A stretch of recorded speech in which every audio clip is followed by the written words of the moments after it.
Tucked deep within the whispering pines near Yellowstone, where the river bends and time slows, lies John Mayer's hidden retreat. A wilderness cabin that feels more like a song than a home.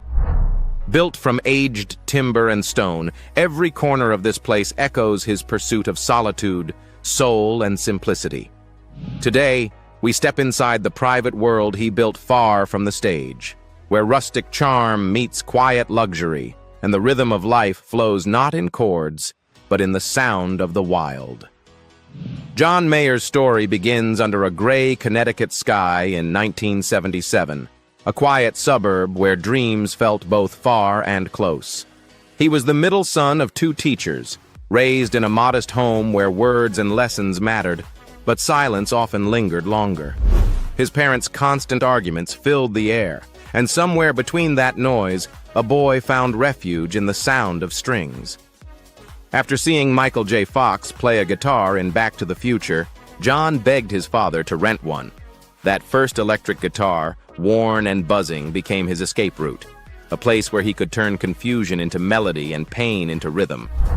By his teenage years, he wasn't just playing, he was consumed. His hands learned to speak before he did. He fell in love with blues, with B.B. King, Stevie Ray Vaughan, and Clapton, not just for their notes, but for their honesty. He began performing at local bars, nervous yet free, his voice raw but full of promise. Behind the talent, though, was a quiet struggle. Panic attacks hit him hard, once sending him to the hospital. Doctors called it anxiety. He called it a storm that never stopped. But even storms, he learned, could teach you how to breathe. In 1997, he left home for Berklee College of Music in Boston. But after only 2 semesters, he dropped out, not from failure, but from instinct. He knew his path wasn't inside a classroom. He moved to Atlanta with Clay Cook, forming a small duo called Lo-Fi Masters. They played wherever they could, bars, open mics, tiny clubs. It wasn't fame yet, but it was freedom. When the duo split, Mayer stayed behind, chasing his own sound.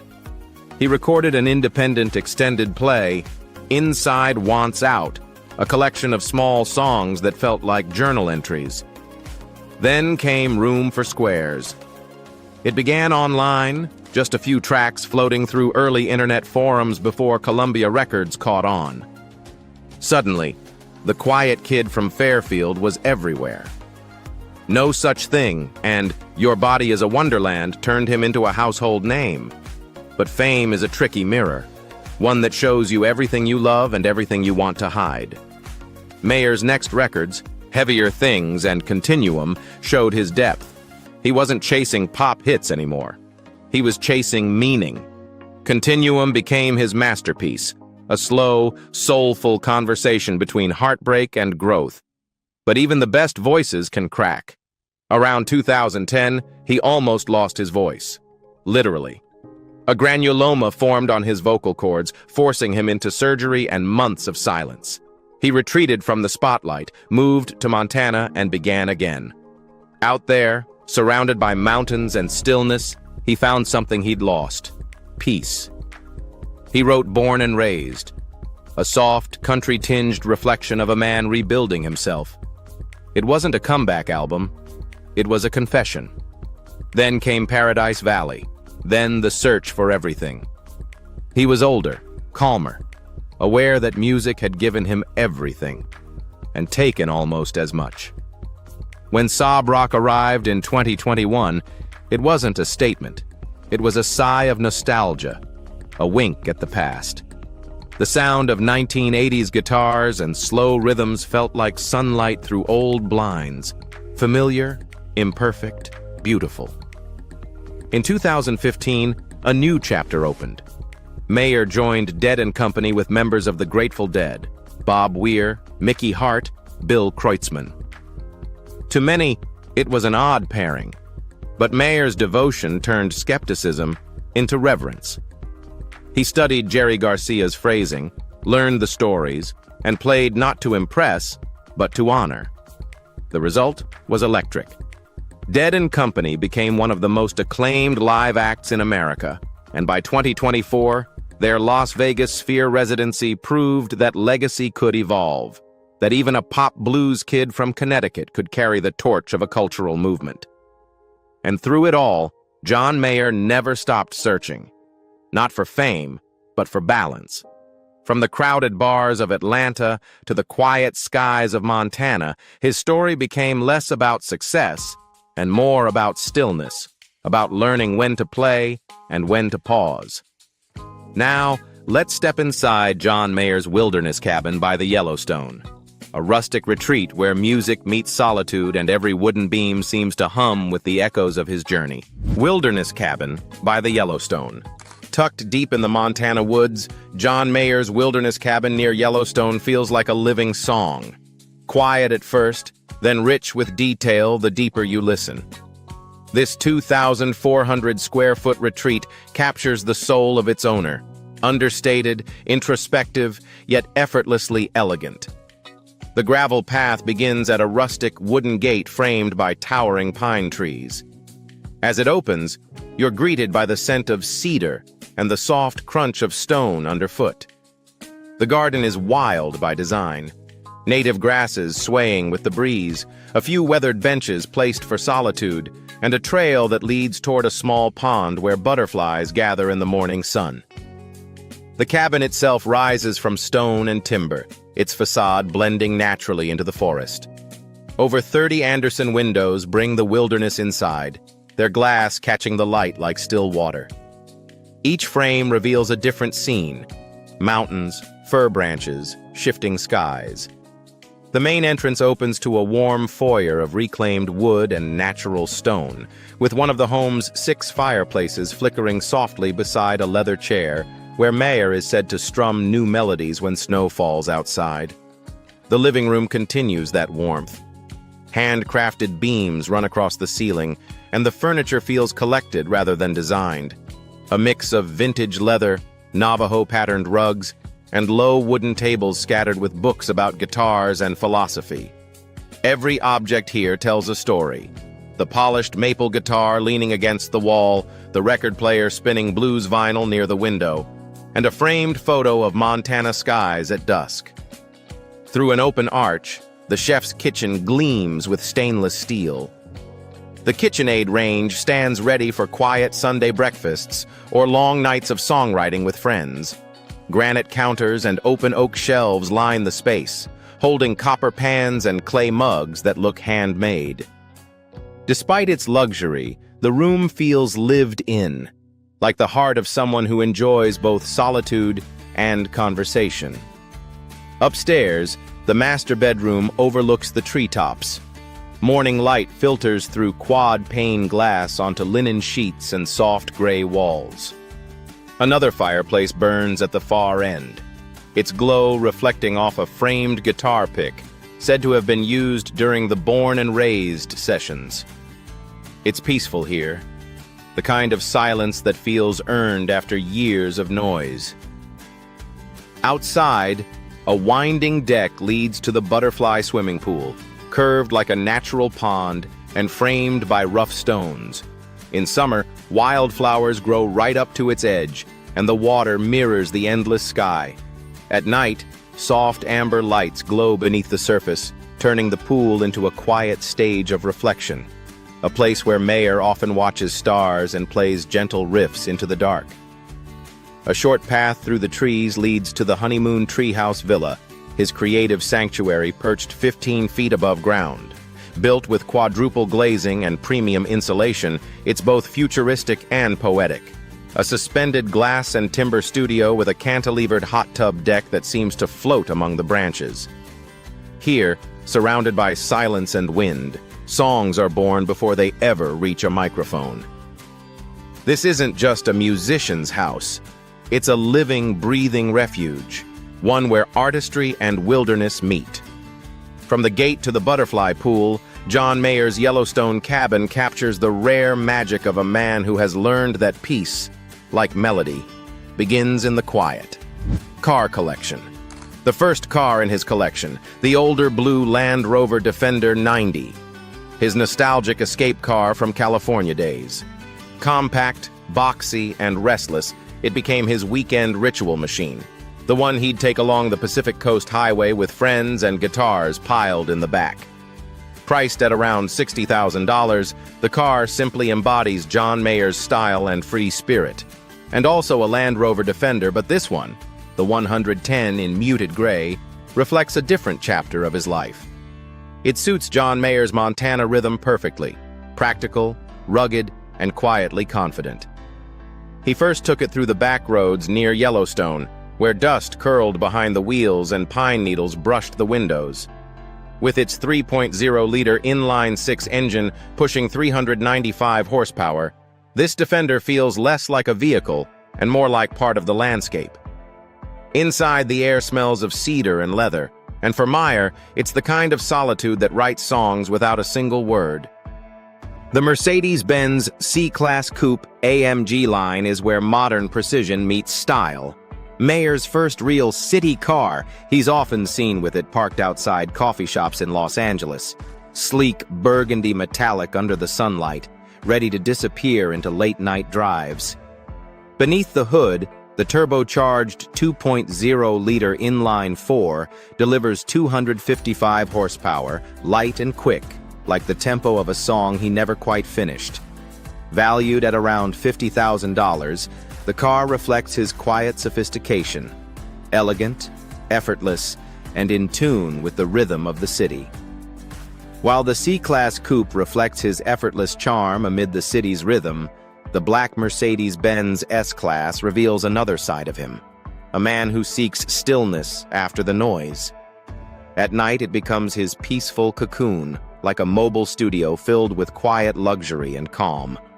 The cockpit is crafted to near perfection, with hand-stitched leather and good soundproofing, creating a space where thoughts can linger and settle. Mayer once said that in this car, even silence has its own melody. Then there's the Ferrari 599 GTB Fiorano, the purest expression of speed in his collection. He drove it alone one early morning through the desert near Palm Springs, the sky just beginning to burn pink. Inside, the cabin is wrapped in soft black leather with red stitching, the kind of space that feels alive even when standing still. Valued at around $320,000, the car remains one of John Mayer's most powerful symbols, a place where the sound of the engine beats in harmony with the heart of the artist. Finally, the Ford GT Heritage Edition, his most vibrant treasure, painted in the iconic blue and orange Gulf livery. Mayer often fuels the car himself at quiet gas stations on the outskirts of town, the low hum of the pump blending with the gentle desert air. Underneath that nostalgic body sits a 5.4-liter supercharged V8, capable of 550 horsepower and 0 to 60 miles per hour in 3.3 seconds. Valued at around $1,200,000, it is the ultimate expression of his drive for passion and individuality. These cars are more than just a collection. They represent an emotional map of John Mayer's life, symbols of movement, reflection, and his pursuit of beauty in his own unique way. Besides his fleet of luxury cars, he also owns a collection of luxury watches, mechanical masterpieces where time meets class. Watch collection. Released in March 2024, the white gold Audemars Piguet Royal Oak Perpetual Calendar John Mayer quickly became a symbol of refined artistry. Priced at around $180,700, its crystal sky dial glimmers like a field of stars, created through intricate electroplating on a brass base. Only 200 pieces were made, each one a harmony of engineering and emotion, much like the way Mayer blends sound and light on stage. Not long after, he appeared wearing another masterpiece, the Audemars Piguet Royal Oak Grande Complication in black ceramic, valued at approximately $725,000. One of the most complex and valuable watches in his collection, it features a perpetual calendar, minute repeater, and split-seconds chronograph. During a California charity concert, the stage lights reflected off its matte ceramic case like the rhythm of his ballads, powerful yet deeply introspective. From this quiet darkness, Mayer moved to a burst of color with the Rolex Daytona Rainbow in white gold, worth nearly $475,000. Its bezel set with rainbow sapphires and diamond-paved pushers made it one of the most striking watches ever created. He wore it on hot ones, where the gemstones shimmered under studio lights like a visual symphony, an embodiment of the freedom and brilliance that define his music. And finally, the Patek Philippe Grand Complications Perpetual Calendar Chronograph in platinum, adorned with baguette-cut diamonds and valued at around $700,000. Mayer has owned it since 2007, and this watch reflects the quieter side of his passion, where keeping time becomes an art of patience and focus. The watch is a reminder to slow down and enjoy every moment. These watches not only represent class, but also tell the story of John Mayer's life journey, where music, time, and emotion become one. And behind those masterpieces is a fortune built on talent, perseverance, and rare vision. Now let's discover how John Mayer turned music and passion into his own success and legacy. Income and net worth. 100 million United States dollars. That is John Mayer's fortune today. A number built not only from music, but from decades of relentless touring, burning guitar strings, and nights spent chasing perfection. But before the millions, it all began small. In his early career, Mayer earned just a few dozen dollars per night at small bars in Atlanta. He drove himself, carried his own guitar, and sometimes made just enough for gas. Everything changed in 2001 when Room for Squares sold over 5 million copies, earning him more than 1 million United States dollars from royalties and performances. Overnight, the young guitarist became a real star, and the waves of success began to spread. As the years unfolded, Mayer climbed to larger stages. With the release of Continuum in 2006, his touring income exceeded 20 million United States dollars, boosted by licensing deals, media appearances, and streaming revenue. Songs like Gravity and Slow Dancing in a Burning Room continue to generate millions annually, steady and enduring, like the rhythm of his own career. Then came another turning point. In 2015, he joined Dead & Company. The band's tours soon ranked among the highest grossing in America, pulling in more than 50 million United States dollars each year.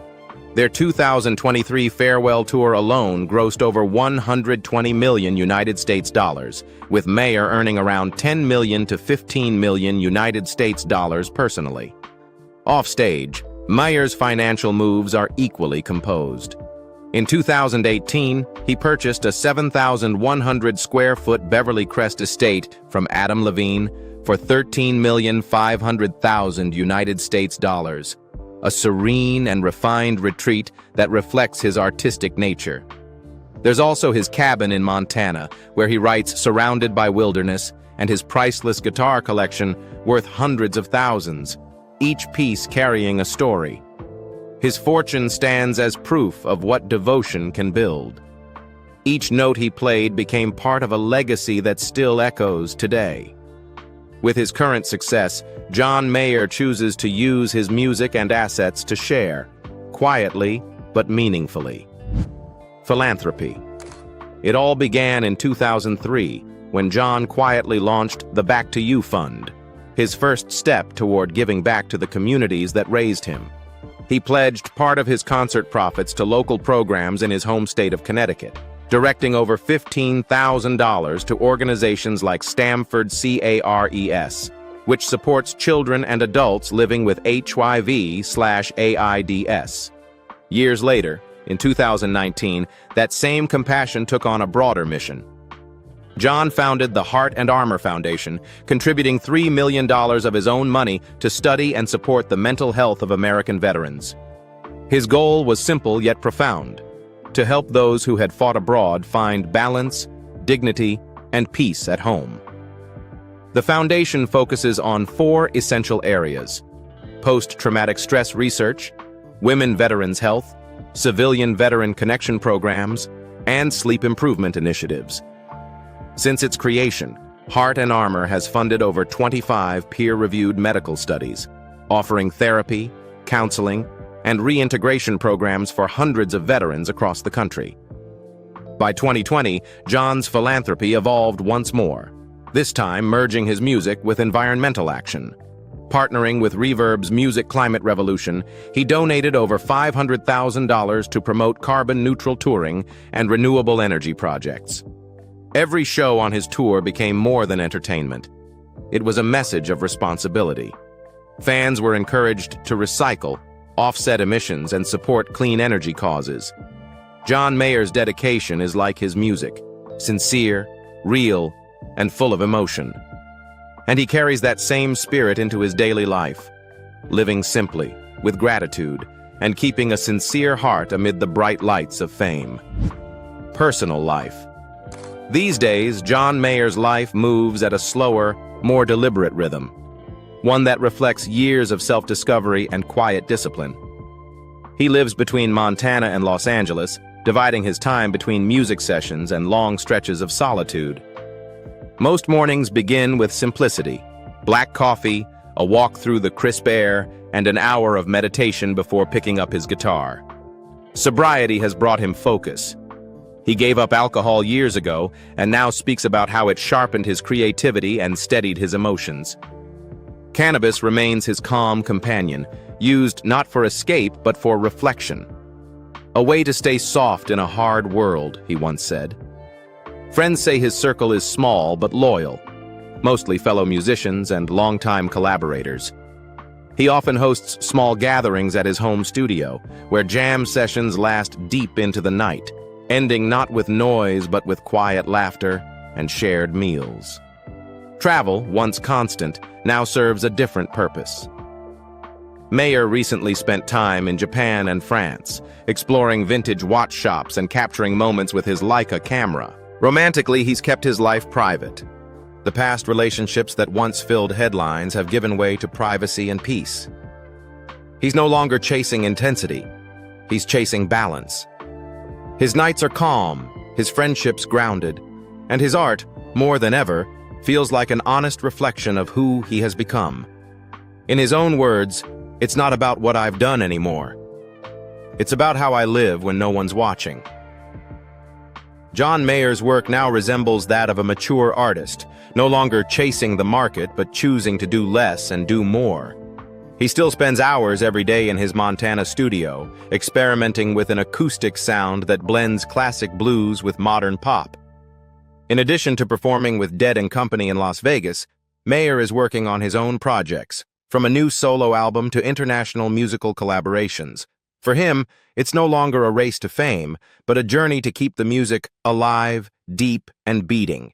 And now, John Mayer lives in the rhythm of peace itself, slow, steady, and intentional. Every song he writes is no longer a quest for fame, but a reflection of who he really is, calm, refined, and sincere. In that quiet, his creative fire burns brighter than ever. If you enjoyed this glimpse into John Mayer's world, his balance, his art, his peace, remember to like, subscribe, and share. More stories of extraordinary lives are coming soon.